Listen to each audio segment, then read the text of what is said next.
today, and we're delighted with him to have him at both events. I also extend a warm welcome to his wife Sabina, and the star of the show this afternoon is Imogen. We're really delighted to have her here. There are so many other people here today that I'm not going to be able to welcome personally, but you're all very welcome here. It all adds to the event. Father Peter McVerry, I think, is with us as well. We have just conferred the Macaulay Medal on Father Peter a short time ago, and if he's there, maybe he'll move up towards the front because I have something for him later on. So the history of the connection between the college and Imogen goes back about 60 years. Back in 1958, the college commissioned 3 works from you. One of them is over here. Another one is over here. It's hidden there, and I'm not sure where the third one is. So there are 3 works that we commissioned. That number has now grown to 14 works, and more than that. There are works that we actually have in our possession and that we own that are not on display here today. And in fact, the President and Mrs. Higgins got an opportunity to see Window on the World. There is actually another one which is further down, and it is granite stone. And the granite stone one is Madonna and Child, and that's outside the library. And we haven't been able to bring it here because it's extremely tall. It actually figures in the calendar that we made a number of years ago of your work. And the inscription on that, the poem on that is Murren and Ross. And the inscription on that, it's translated into English by Seamus Heaney a couple of years before he died.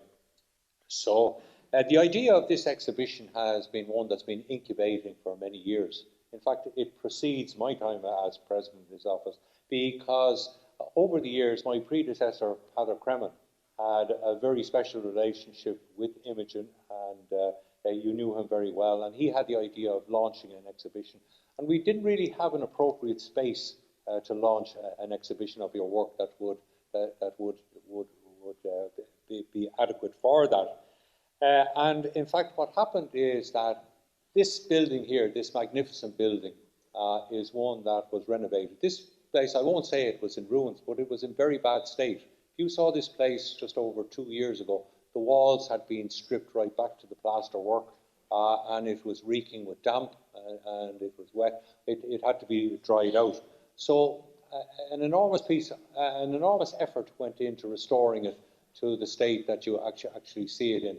And we had planned on having this exhibition 2 years ago, but we all know what happened in the 2 years, and that delayed the whole restoration of this building. So I'm not going to delay the events much more. I do want to say that we actually are celebrating a 3rd event today, and the 3rd event is the opening up of this building. This building will become a resource to the community, and there will be opportunities for a whole range of events to take place in this, and this is part of opening up this lovely building to the community. I do need to thank a whole range of people who were involved today and in making today happen. I want to thank our Vice President, Michael Keane, who provided the funding for this to happen. I want to thank Naomi O'Nolan. Where's Naomi? There's Naomi. Naomi was responsible for the curating of the exhibition, and I think you'd all agree with me, she's done a wonderful job.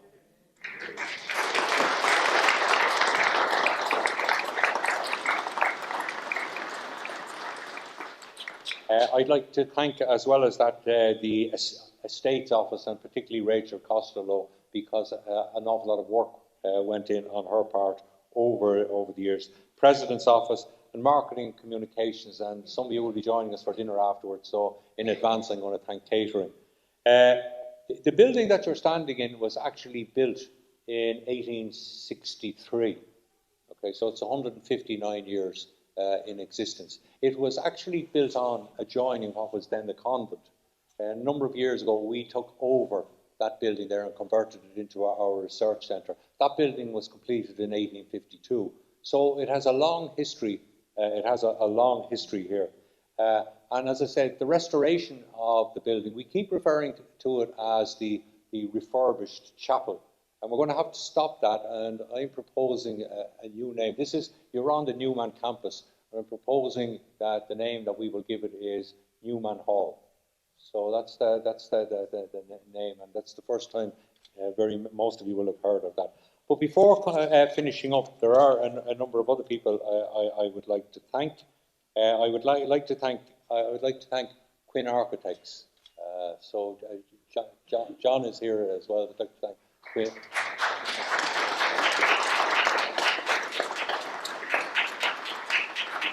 I'd like to thank Noel Stapleton, who was also involved in overseeing it. And I should have mentioned Bernie Maloney, and I've seen Bernie round, who works. Where's Bernie? There you go. I'd like to thank you as well.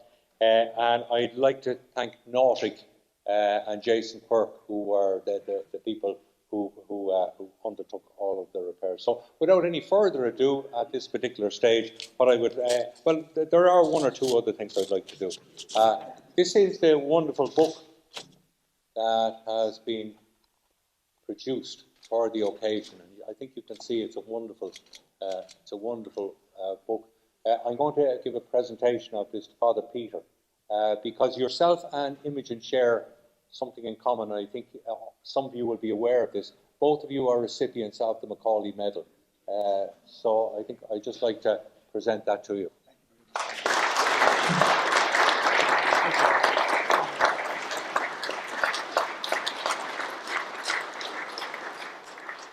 And a final presentation and a final word from me. This is a book of Seamus Heaney's last book of poetry called Human Chain.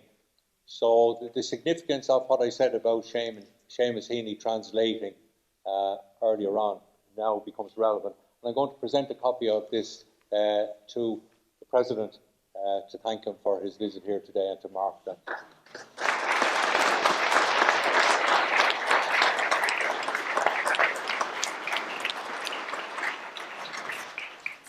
So I now call on President Michael D Higgins to make his address. Thank you very much.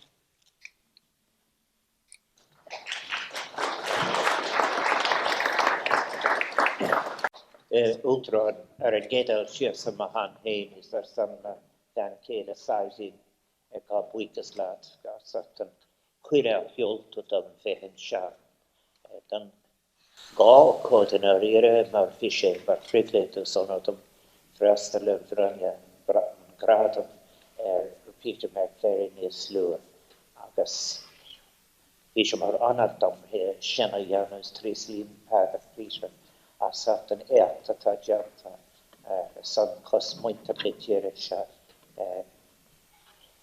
it is interconnected to wintermark arke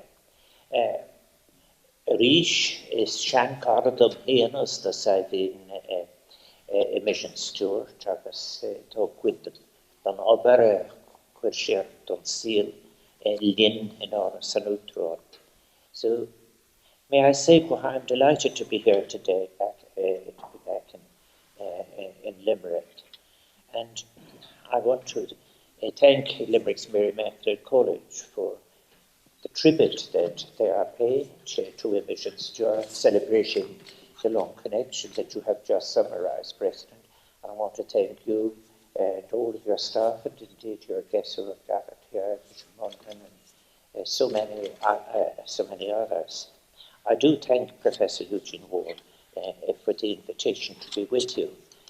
I have said that Sabina and I have been fortunate to be able to call Imogen a friend for many years. We have become enthusiastic admirers of her work, not only of her work, but of something else as well that is associated with Loch Nahallin, that is characteristic that I've come to regard as so important over the years, and that is the spirit that informs not just the work, but the life of artists.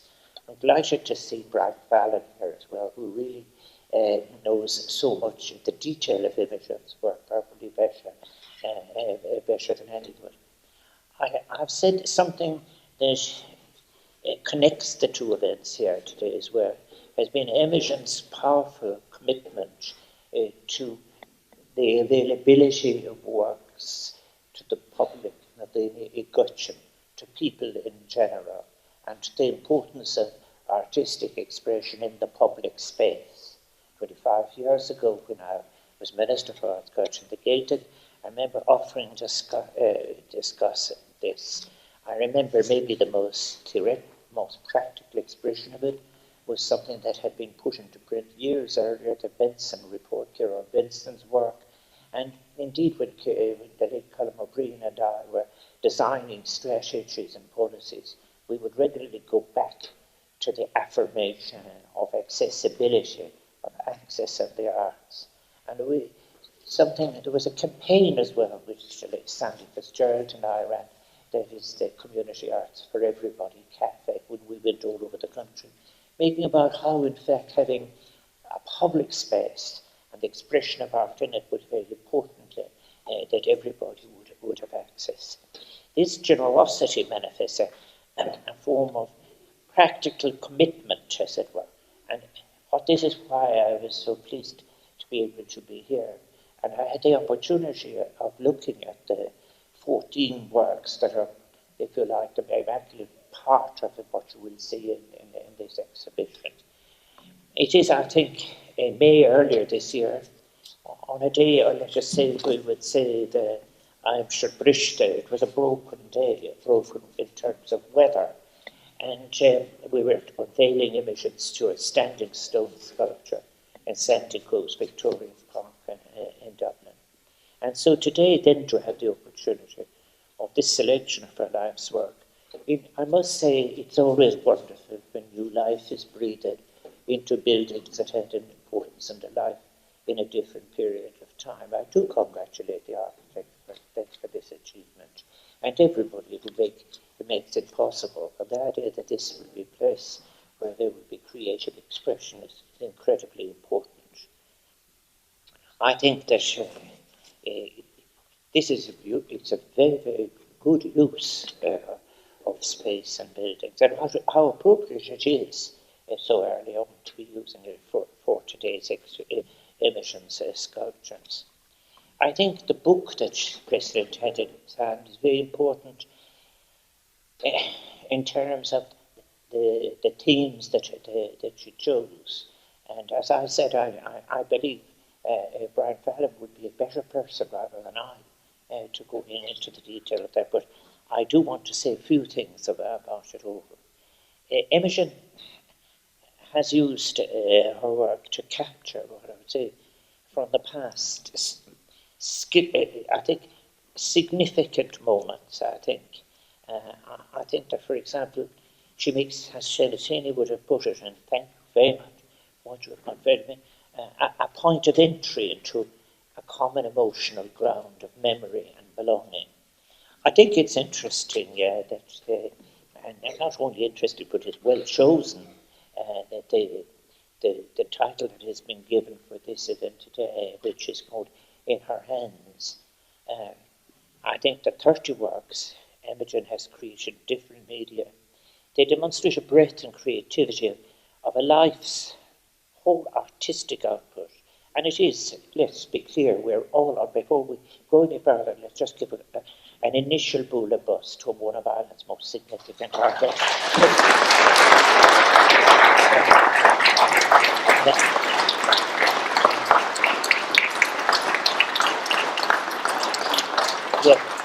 You can't just say you see just 30 works and so on.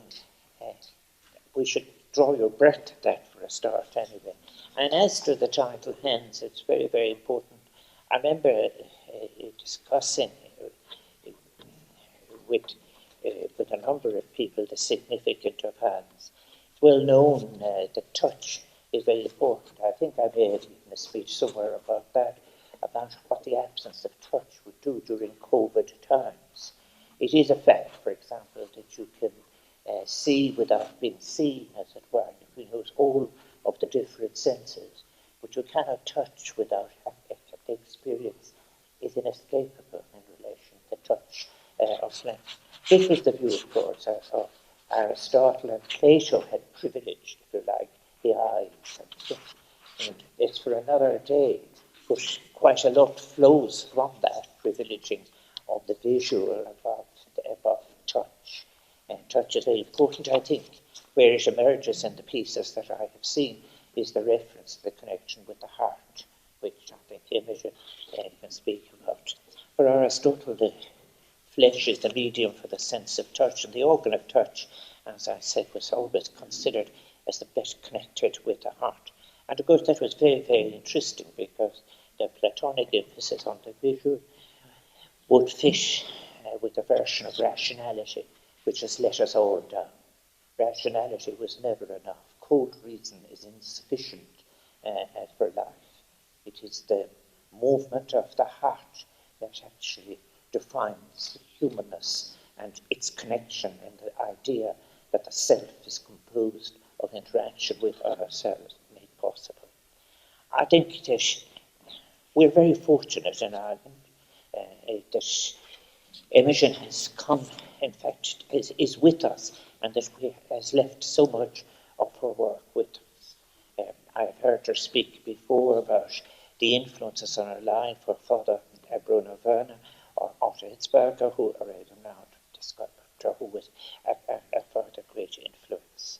I think what we're very fortunate about, as I said, is to be able to experience them, to be able to have access to the work. I think that in looking at the book which has accompanied this exhibition is how important religious art has been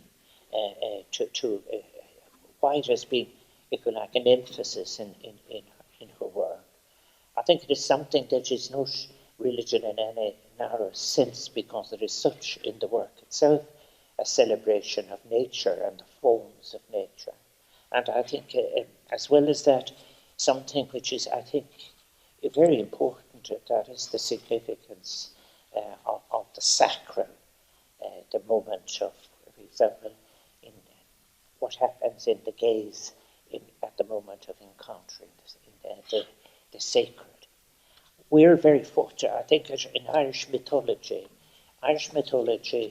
in ways and mythology is really a comfortable construction to enable us to deal with memory and the folkloric imagery, I think, and where she has taken it as a sculptor.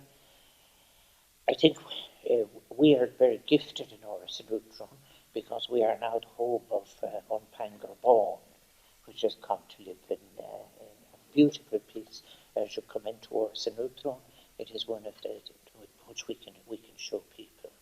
I think the Unpangar Bón and the scribe and his cat, but I think inspired by the 9th century book of the same name, written by an Irish monk somewhere in the vicinity of Reichenau Abbey in Austria. It's there now in our reception area. In our reception area, we used to have one of the presidential coaches there for a while, but I'm very glad that Pangar Bón has in fact shifted the coach slightly, perhaps more than slightly, but and that we are able to, there's so many people on their arrival, are able to see it. I mentioned that nature is very, very important. And actually moving around through the 14 pieces here that are in the collection here, the emphasis on the tree of all seasons, the tree of life. And I think that is incredibly important. You see the way it all fits together. It's very interesting about young people and different generations and their great, wonderful, necessary enthusiasm and care for nature. Mention trees and its connection with the tactile, and also the whole relationship of trees to each other. The trees that are also, of course, experiencing the effects of climate change like all of us, and in fact are browning their leaves later in the year. I think of the work itself, I think, as I said, others have written, and more authoritatively, I think, in relation to the thematic range of her work. Let me simply say that it is Brian Fallon, whom I've referred to already. He said, Imogen is someone who has worked in a variety of media and styles over years and has mastered them with authority. And it's only when you see the achievement that is in some of the very large pieces in relation to which she which he finished, but also in the detail of which is in some of the very finely worked pieces. So it's remarkable to look at the person and think of the work and how it and the stretch of it. I think it is incredibly important.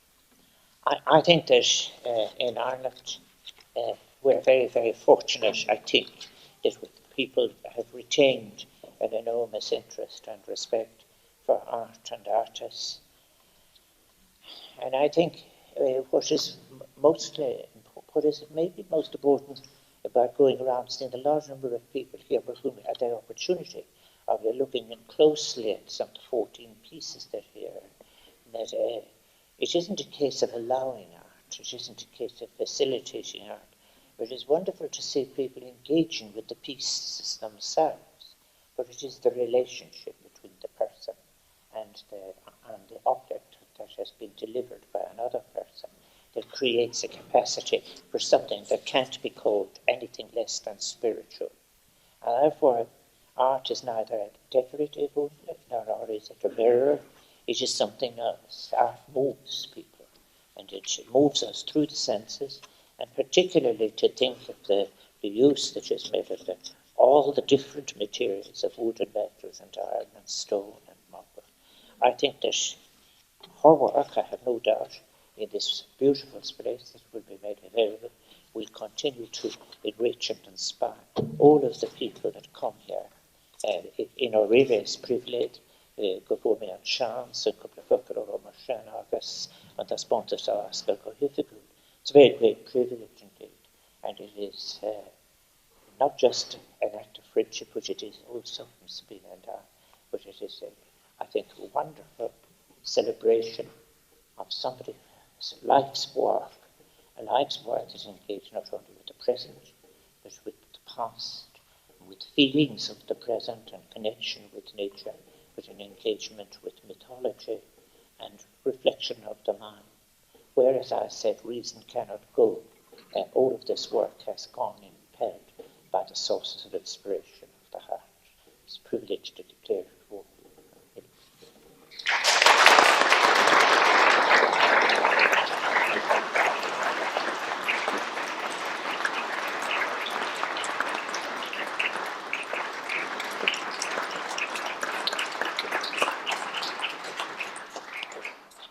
Thank you very much, President Higgins, for those words. I know you have yourself and Sabina have a well-established friendship with Imogen, so it's particularly appropriate that this launch should take place, and we are so pleased that you could join us.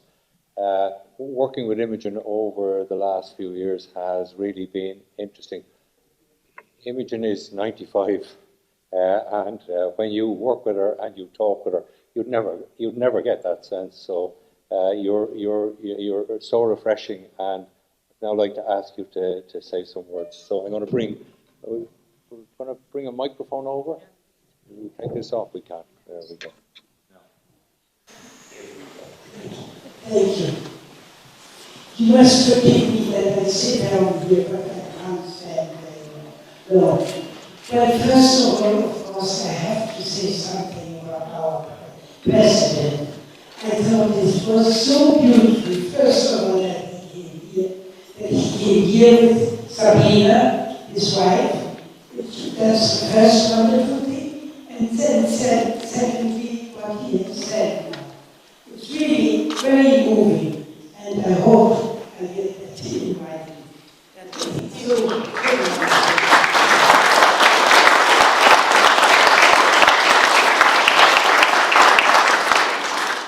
Now I want to tell you first, I have to refer again to our president. We got to know each other first, so I got an honorary degree from the academy, that is our Estona. Of course, there's the C, which is a very high honor. Yeah. That's where we got to know each other first. And after that, Pangapore, which he mentioned just now, in Paris, which is like the most wonderful place. You couldn't have it on a more beautiful place. It's a whole group of things. It's a whole group, it's not just one piece. That's number 2. And now number 3 is the stele in Sandgrove. The stele is something prehistoric, which is not only in Ireland, you get them in Europe, all over Europe. That's something what people in the past, before Christianity, to honor something is some special occasion which they honored with that long stone. And someday you might see it, whoever comes from somewhere else. So now I have to tell you first about this. Now I have to tell you something about this place here. The first time I was shown by Padre Crellen, our foremost president here of the college, he showed me that this is the president that they were from the nuns. I forget now what nuns there were, but it was not in good order at all. And the college was very, or he was very pleased to have it for the college, because it's a great enlargement, one can say, probably not the right word. And it has now been absolutely beautifully done up for exhibitions, museums, and also for concerts, which is wonderful that the college has this place and has designed it.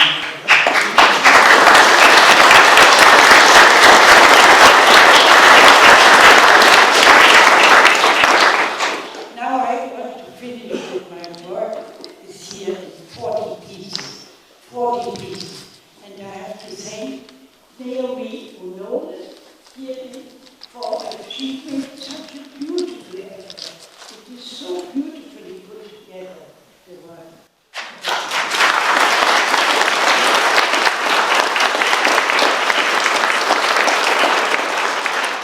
Actually, I have to thank an awful lot of people here. Always, I'm sure everybody has to be thanked. First of all, to be here, coming from Dublin and from other places, my neighbors, and of course also people who worked here on this to get it into that wonderful shape and look. I hope you enjoy the setting of it, and also you like some of the pieces in particular, and have a look around. I hope that will be managed. There will be so many of my own family here. I have 22 great-grandchildren.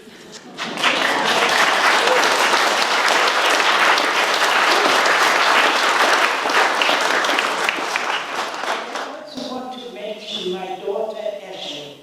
I couldn't have done anything without her. I am not in that good condition anymore, that I couldn't work without. She was really everything to make it possible that it all came to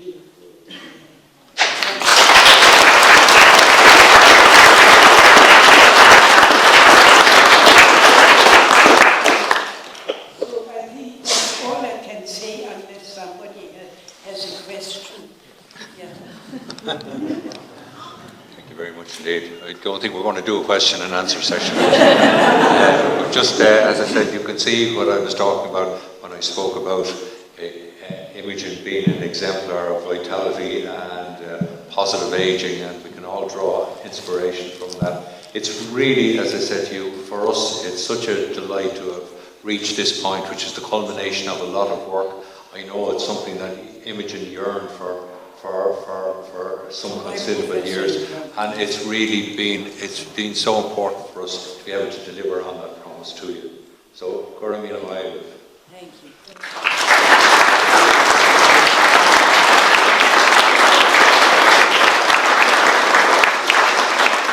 So that completes the proceedings. It's just to me now just to thank you all for coming.